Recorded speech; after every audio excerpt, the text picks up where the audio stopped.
Our second scrimmage of fall camp kind of ends fall camp in my mind. Even though we started school this week, really the camp was the 2 week long, and you kind of have a preseason game one last Saturday and preseason game two. I think the one thing I've got to figure out from our spring game was kind of the weather was iffy, but the two trips we've made in the stadium, we've, in my eyes, and maybe it's just the size of the stadium, but we seem flat. And practices this week were really, really good. Y'all got to see one, and I thought the energy was good, and I didn't sense that same energy. And, boy, that's got to – and maybe it changes when the stadium's full. I don't know. But, boy, when we get a chance to go in that stadium and play, there's got to be some juice.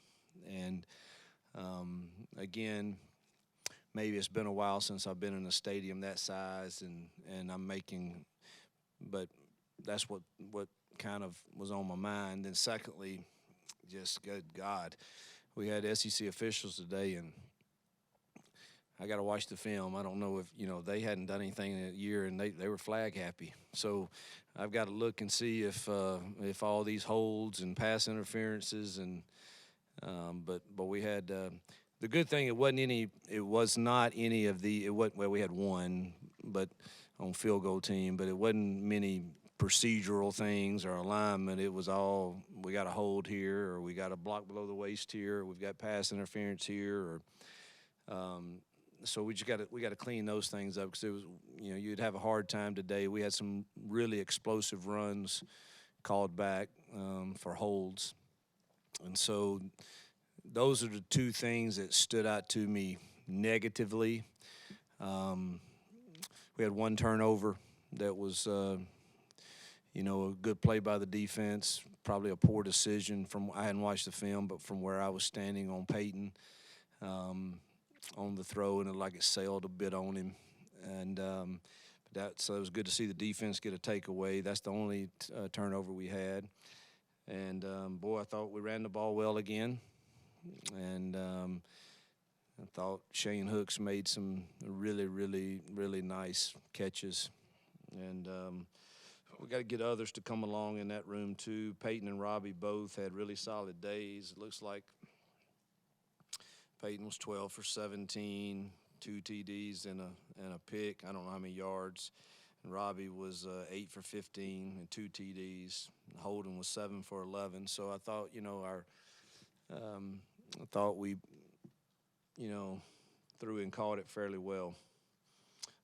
Really, outside the penalties and us not stopping the run and just me feeling like it was kind of flat in there, I thought we got good work in, and it was a good way to end camp. And now it's time for us to get a lot of those guys out of those yellow jerseys, hopefully, and get them healthy with 2 weeks to go, and get us a game plan in that we're making sure we're not making mental errors with routes, depths of routes, understanding of landmarks that we need to be at.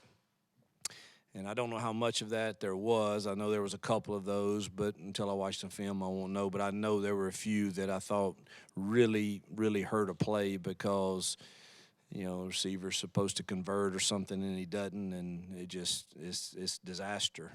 Really, the best you can hope for when that happens is an incomplete pass and not a sack. So I know I'm rambling a bit, but I think looks like rushing-wise, Jeremiah had the most carries today, but all of them ran well. All of them ran the ball well. So, all right, questions?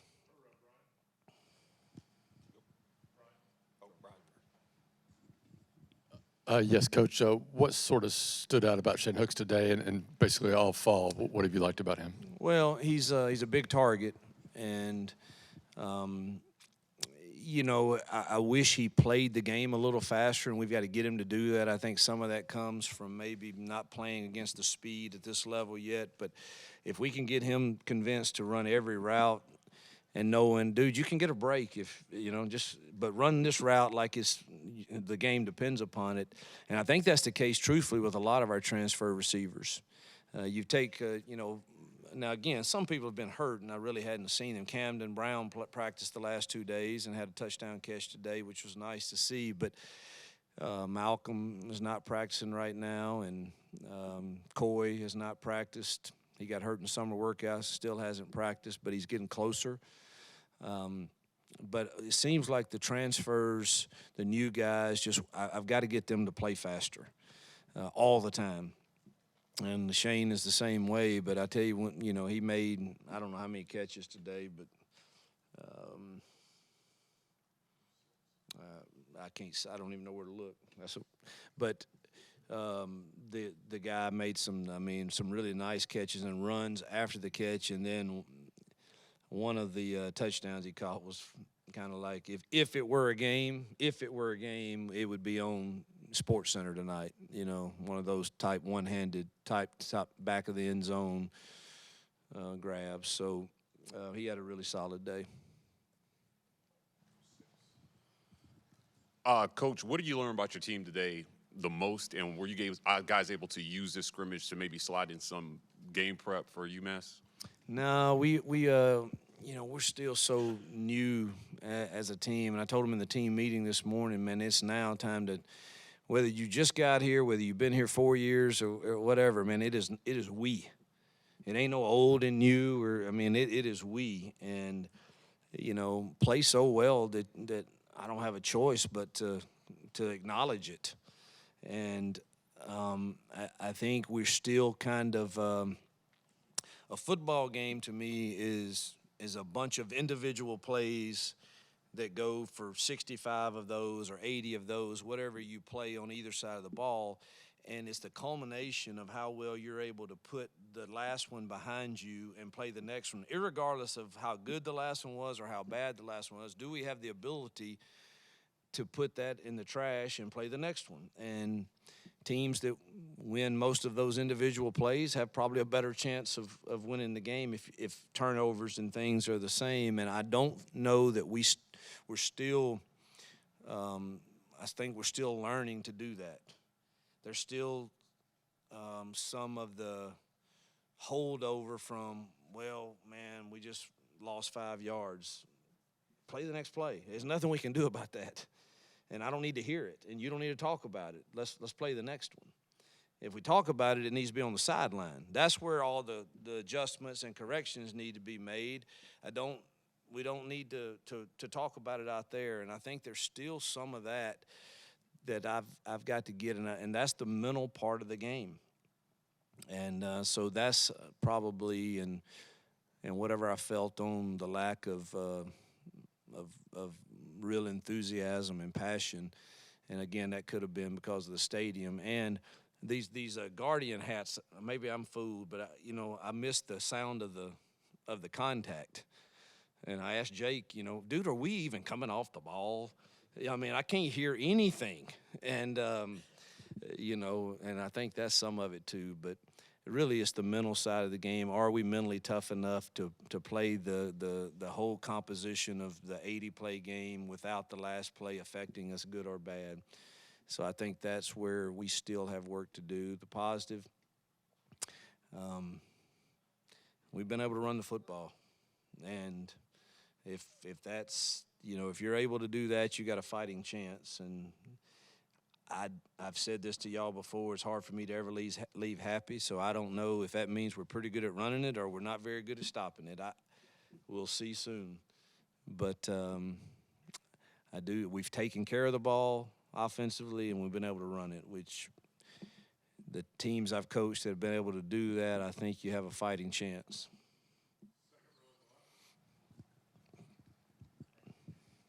Coach, in practice on Thursday, I know you talked about kind of changing up combinations with the offensive line. There was an interesting group there. I think it was a gunner inside at left guard.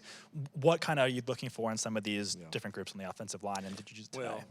I think when you travel, you're depending on. We haven't even gone over I haven't had to abide by this 70-man travel deal in a long time, and. When you do that, you got to decide, is it 8, is it 9, is it 10 offensive linemen that you're going, and you want your best 5 out there as much as you can, and it's a case of a guy that has stood out in the entire camp. His body has changed since he got here, and that he has stood out all camp is Xavier Miller too tall. And we can't keep him off the field. He's going to have to play. And so Gunner is a guy that he knows all 5 spots, and so that gives us some flexibility to maneuver around. And Gunner's played well too now, don't get me wrong. We're going to need them both. But, you know, that's just a case of us just trying to make sure we're ready for all different combinations and getting him live reps there and at right tackle. And we got him some at center one day. And we got Connor Lou some at guard. You know, we're just trying to get all those combinations prepared. Coach, you announced Peyton as the starting quarterback earlier this week. You've in the past you've used your backup quarterback to supplement the run game. What's the plan for Robbie? How often do you expect to go to Robbie early in the season? I think the game dictates a lot of that, and obviously when we start watching film on the opponent, what we think is our best chance to win. I've said it from the get-go. Robbie, if he handles things the right way, he has to get on that field some. He's different. And he's probably had his best 3 practices, the last 3 practices. And so I'm really proud of him, and he's going to push Peyton if he keeps continuing to play like this. Peyton's going to have to play really well. And so I love the competition. I think that's the only way you get better at this level. And they fool themselves if they think there's not competition elsewhere in other schools. This is the way it should be. At this level of a program, we ought to have 3 or 4 quarterbacks that can push each other. And I think every game will be different, but the one thing that I've said and I mean is that guy's different now, and he's got to get some touches. And he threw it well today. So. Coach, after the scrimmage last week, you had some concerns and definitely looking for a stronger week at practice this week. And so what's the biggest difference from a position group or maybe a particular player in growth that you saw from last Saturday to this Saturday? What I found in practice, one of the reasons I kind of, I appreciate all that you guys do to cover us and letting you guys attend is I think that I've kind of found out this team and this staff right now. I think every DNA of every team I've coached is a little different, and every staff is different. And I'm truthfully, the last 4 years, I haven't had to be the how shall I say it, the practice jerk. But I've kind of found out that I need to be that here. And calling people out, or I like to refer to it as calling people up. But I think I'm needed to do that here. And so I know you asked me about players, but I think it's more I'm figuring out the coaches too and what I need to do to motivate our team. And that's probably the biggest thing that I thought we had better practices this week because I chose to take the lead on this is how we're going to do it. And I thought we got better. It was back and forth, team run. Defense played really well 2 days, and offense got the best of them some days too. And that's probably the way it should be. But if I had to say a group that I thought probably got a little bit better this week, it would have to be, I thought our DBs got better at tackling, at guarding. We're still struggling to get off blocks in the front 6 some with our front and our linebackers. We've got to continue to work on that and improve it, and it would help if we can get some guys out of yellow jerseys for sure too. But I don't know if I answered your question or not, truthfully. You've got quite a few candidates as far as returners. Is anybody who's settling in as your kickoff and punt returners? Well, Batee will get the nod at kickoff return to start with. I do think we have other options too, but he's proven to be one of the nation's best, and so I think he'll get the nod there. Probably Keontae Scott will. But Caleb Burton's really solid at punt catching and returning there too. But probably Keontae will get the nod at punt return. He's done it before in this league, and he's pretty calm. So that's probably the way it will. We'll have a couple running backs back there on kickoff, but if we can design it to where we think they're going to kick it, it'll be Batee getting that option. Do you think you saw a little bit less pressing from Peyton today now that he knows he's the starter? Yeah. He had two really bad decisions, I thought, but then settled in and I thought played really solid. And thought he pulled a couple good quarterback runs, and obviously we're blowing it pretty quick. I don't know, be anxious, when it gets real to see what he does. But I thought he played, solid after, I think it was the first two possessions. I thought he made two poor choices, and then he settled in and played really well. You mentioned the DBs earlier and just the growth you've seen from them. From the start of camp to now, how much have you seen those guys kind of take up what you had challenged them on doing earlier? Yeah, I think DJ and Pritchett are practicing at a higher level. And, it's really easy if you think you're the guy, in which they are. It's really easy to coast. And I thought they coasted some the first week. And I thought they turned it on this week and practiced like they should be. Both of those have the potential to be like all SEC type players, whether it's first team, second team, whatever. So practice like it. And so I called them, if you can call your best players out and they respond well, it sure helps you as a coach with everybody else. And so I thought they kind of flipped the switch a little bit and had a better week, which kind of translated to Simp. And Keontae, you always get a lot out of him. And Puckett, I think that's a solid group there. Now, the growth really has to come on with that second team because it's a bunch of young puppies.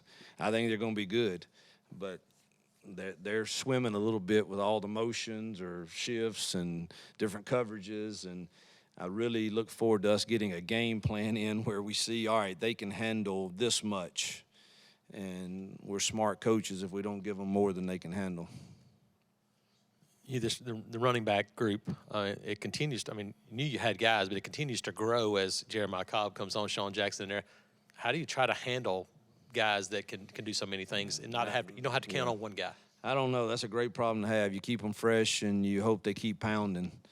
But you're never going to get all of them as many carries as they want. But, it's a good problem to have. I wish we had that problem at every room. But I like our depth there. Hugh, you mentioned some of the non-contact jerseys. Was Keldrick able to go today? He tried, but he's not ready. Was Jalen McLeod able to go? No. So we were without, Jalen, Coy, Keldrick, Malcolm, Austin Keys,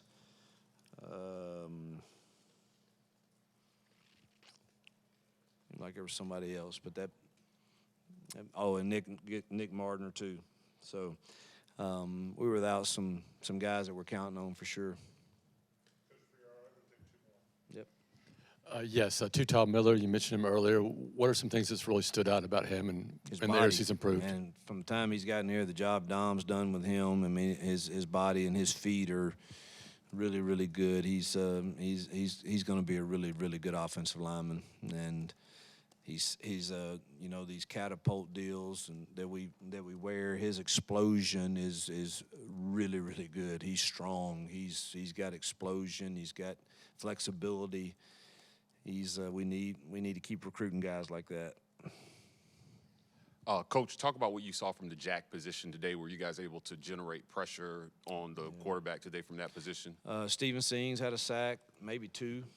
Obviously, Jalen's not able to go, so we didn't get to see him. Thought Elijah was really solid against the run at times, but the pass rush really came from the ones I remember without watching the film came from either an inside twist or Sings off the edge. Or obviously pressure. Yep, thank you guys.